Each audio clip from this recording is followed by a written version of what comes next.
magsasalita. Okay, thank you candidate number 2. Pasok number 4. Maliwanag po yung ano ha. 5 counts ka dyan. Tapos po dito. Number 5, huwag ka muna masyado lumabas. Doon. 5 counts. Tapos dito po. Stable ka muna, tapos saka ka magsasalita. Okay, thank you candidate number 4. Ben. Diretso. Okay, balik ka doon, number 5. Okay, thank you candidate number 4. 5 counts sa pwesto. Ano nangyari? Nasaan sa number 8? Ulit, balik kayo doon. Mabait po. Dito ang tingin sa audience. Ang harap ko Rita Daniela. Gusto ka doon na kasi marami kayo mamaya. Tapos, yan yung ano na yan ha. Okay? Yung number. Number nyo. Lagi check. Tapos lagi kayo left foot forward pagka marami kayo kasi nandun yung number. Okay? Number 8, ano yung pwesto mo? Yan mo sa number 7.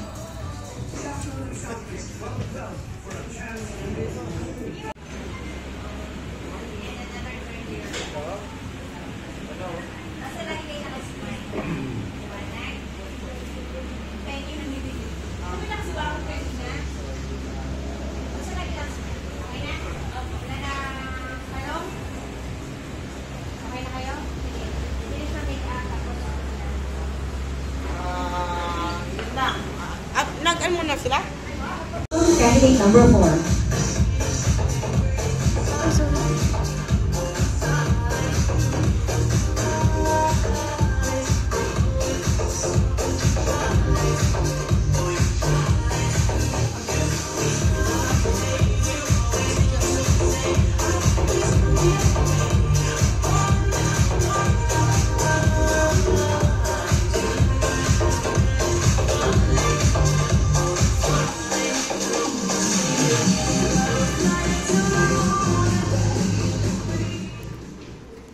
Good day everyone, I'm Tricia Nicole Monte, 21 years old from Barangay 162.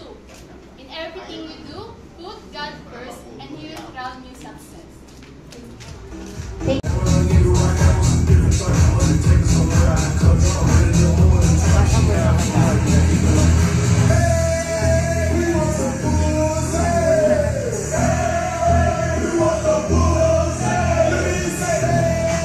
Okay, thank you so much, Grace. Balikan mo tayo ng swimwear. Characteristics, which would it be at all? If I were given a chance to change my physical characteristic, I will choose no one. Since this characteristic is God-given to me and I will need to accept it and love it. Because God gave this to me. Thank you. Okay, thank you so much, candidate.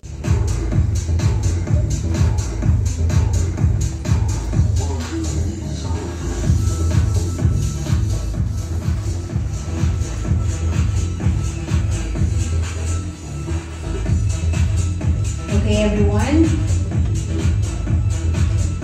Patayin po tayo dyan para po, patayin po tayo sa guhit. Okay.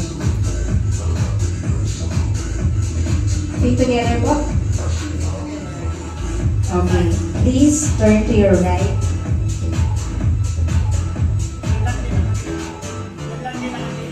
Doon po nakatingin lahat. Hands on the side now. Please turn to your right. Put together, feet together, number 1. Number 1, feet together. At ang buhok po, pakihawin.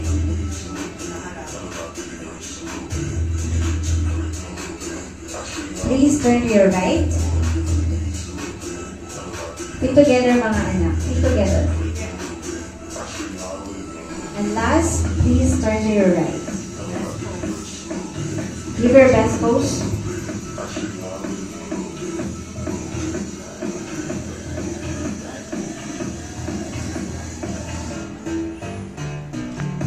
Okay na po, judges? Judges, okay na po tayo? Okay na po? Pwede na sila mag-exit? Okay, thank you ladies.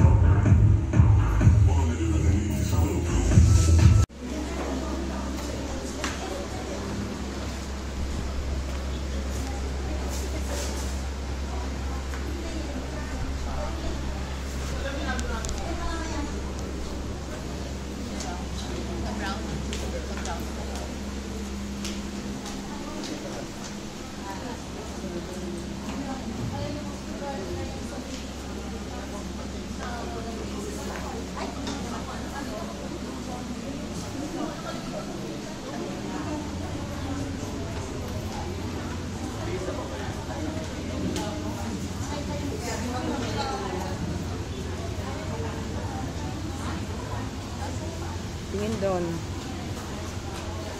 Pag tumingin,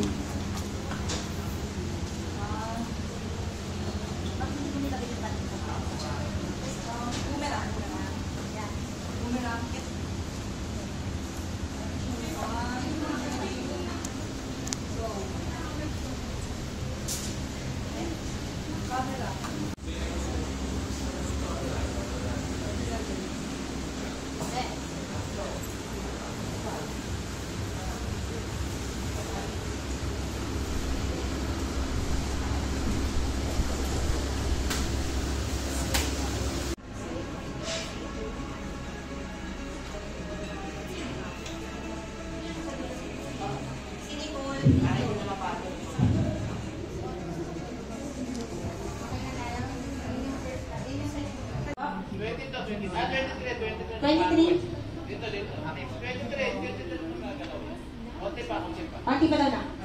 Ayan, okay na po. Wala mo nang tsikahan, utang na loob at utang na labas. Ano po? 16. 16 daw po hindi makita. Yan, number 17 yan. Kaka na? Okay na po. Kuya Kramer, okay. Kuya Kramer, hindi ka bungi sa press. Hindi ka bungi banda doon. Sa press, hindi naman tuwag niya. Okay na. Okay ka lang dyan. Tapos yan na. Okay.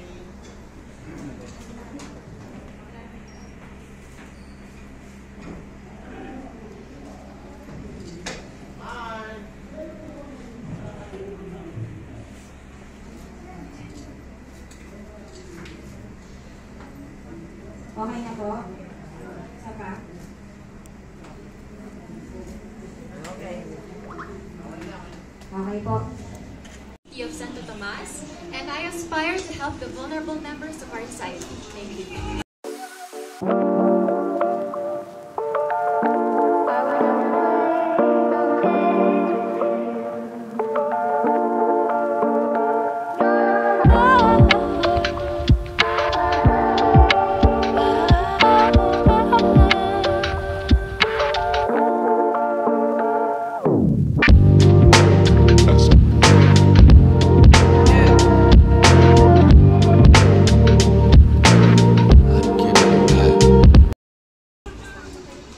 Nicole Omonte, 21 years old, from Barangay 162. I believe in saying, in everything you do, put God first and He will count on success. Thank you. Thank you so much, candidate number 8. Please welcome candidate number 9.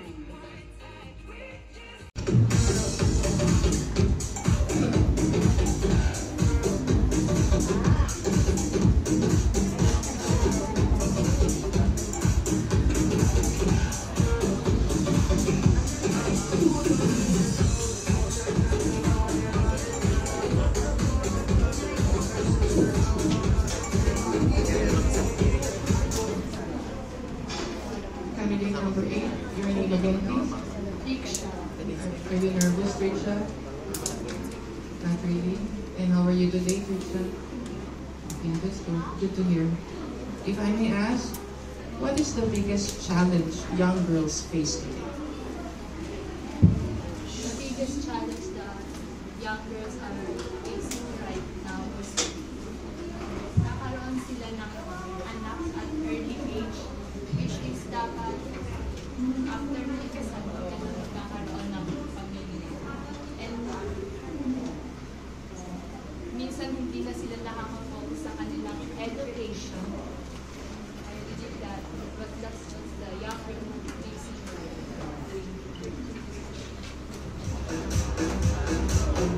Thank you, candidate number 8. So, judges.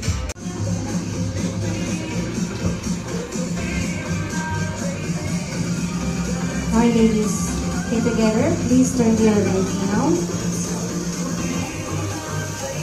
Please turn to your right now. Again, please turn to your right. Again, please turn to your right. Thank you so much, ladies.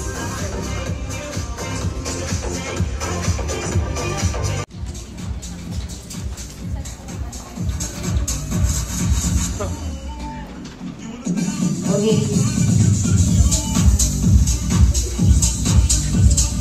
We have our second batch.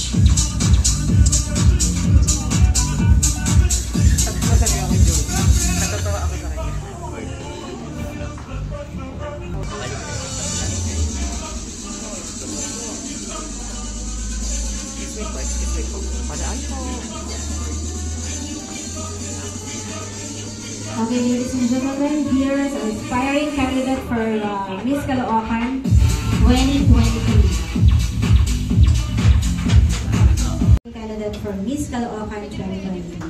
Thank you, ladies. 23. Exit na ba tayo? Okay, and let's wait all. Let's all wait for the result.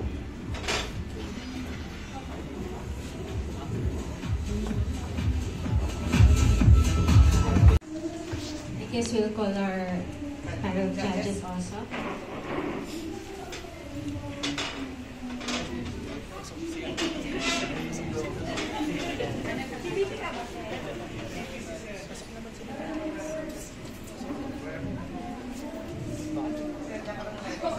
Miss Caloocan 2023 is not just about the glamour, it's not just a beauty contest, it's not just about the title, but what makes it very important is all the advocacy that you have presented to us. And sabi ko rin nga kanina that you all deserve to be the candidates for Miss Caloocan 2023. I think all of you have presented yourself very well. And nakikita ko nga dyan I think these are truly the, truly represents the epitome of being a batang Kangkaloo. So, again, let's give them a hand. Pagpakan natin sa ating magagandang mga binibining from Caloocan. So, the much-awaited announcement at naka-ready na ang sash.